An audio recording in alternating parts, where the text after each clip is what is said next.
नमस्कार मेरे प्यारे प्यारे बच्चों। आज हम अपना वो आगे बढ़ाते हैं, वो कड़ी वो कौन सी जो हमने स्टार्ट की थी ट्रिग्नोमेट्री के चैप्टर को लेकर।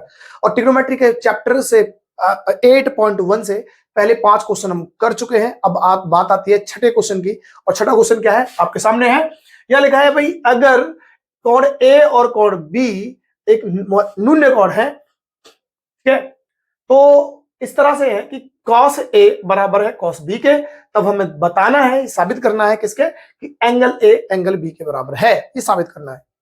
इंग्लिश वालों के लिए लिख रखा है तो आप समझ सकते हैं। If a angle A and angle B are acute angles such that cos A is equal to cos B, then so that A angle A and angle B, अगर ऐसा cos A और cos B बराबर है तो हमें angle A और angle B साबित करना है, ये बात करनी है।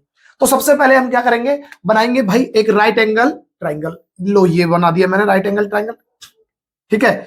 अब यहां पर बात हो रही है एंगल किसकी, ए और बी की, तो इसका मतलब ये कहीं ना कहीं मेरे पास ए और बी होंगे, और मैं मानता हूं ये सी को 90 डिग्री बना देता है, ठीक है। इतनी बात। अब आ जाते हैं अपने क्वेश्चन पर, और क्वेश्चन में क्या है कि बात हो रही है कॉस ए के लिए।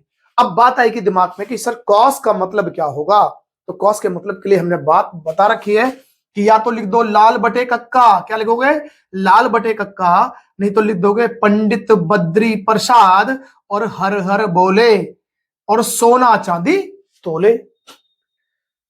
तो इसका मतलब है हिंदी वाले इंग्लिश वाले जो भी आप समझते हैं आप समझ लेना भाई, क्या है कॉस का मतलब है, ये पहला वाला पार्ट साइन का होता है, ये कॉस का होता है, तो कॉस का मतलब हुआ आधार बटे कर्ण। तो इसका मतलब यहां पर आधार आएगा और यहां पर कर्ण आएगा। लेकिन एक बात को ध्यान में रखना कि बात है ए के लिए, एंगल ए के लिए बात कर रहे हैं, तो इसका मतलब यहां पर हम थीटा मान के चलते हैं। और इसके लिए क्योंकि मुझे रखना है पहले आधार, तो इस केस में आधार कौन सा होगा, थीटा के सामने वाला तो होता है लंब, ये बात समझ चुके हैं हम। और जिस पर थीटा बनता है, जिन दो साइडों के मदद से जो थीटा बनता है, जिन दो भुजाओं के मदद से अगर ये कोण बनता है, उसमें दोनों भुजाओं में क्या शामिल होता है, एक तो आपका कर्ण तो या हाइपोटेनियस तो हमेशा शामिल रहेगा, जो कि साफ साफ दिखाई दे रहा है सबसे बड़ी भुजा है। लेकिन दूसरे वाला क्या होता है, वो होता है आधार। तो आधार कौन सा होगा यहां पर, इस केस में हो जाएगा AC। बात समझ भाई। और दूसरा क्या लिखा था, आधार बटे कर्ण, तो कर्ण कौन सा है यहां पर है AB, तो मैं लिख देता हूं AB हो गया आधार। ये वाला पार्ट खत्म हो गया, बराबर का साइन है, बराबर डाल देते हैं। अब बात आती है cos B की, और cos B का मतलब ये हुआ कि इस बार एंगल लिया है B को। अब यहां पर क्या है, cos का मतलब तो आधार बटे कर्ण होता है सर, आधार बटे कर्ण। तो आधार कौन सा होगा, जिस थीटा में एक तो कर्ण है और ये वाला क्या होगा, आधार होगा। तो यहां पर क्या होगा BC, ये हो गया BC। और कर्ण कौन सा है सर, कर्ण तो चेंज होता ही नहीं है, A और B, यहां लिख देता हूं A और B, ठीक है। अगर ये बात आ गई तो अब देखो यहां पर बराबर से बराबर में क्या है, ए बी दिखाई दे रहा है, यहां पर भी दिखाई दे रहा है, मैं काट देता हूं, तो यहां पर ये चीज आ गई AC बराबर BC, AC बराबर BC।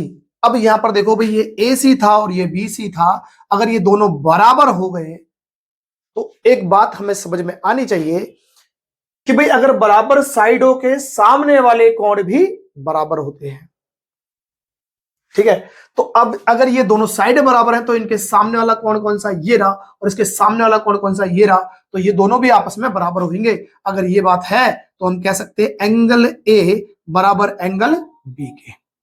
रीजन देना चाहो तो कर सकते हो कि बराबर भुजाओं के, बराबर भुजाओं के, भुजाओं के सम्मुख कोण, सम्मुख कोण बराबर होते हैं, बराबर होते हैं।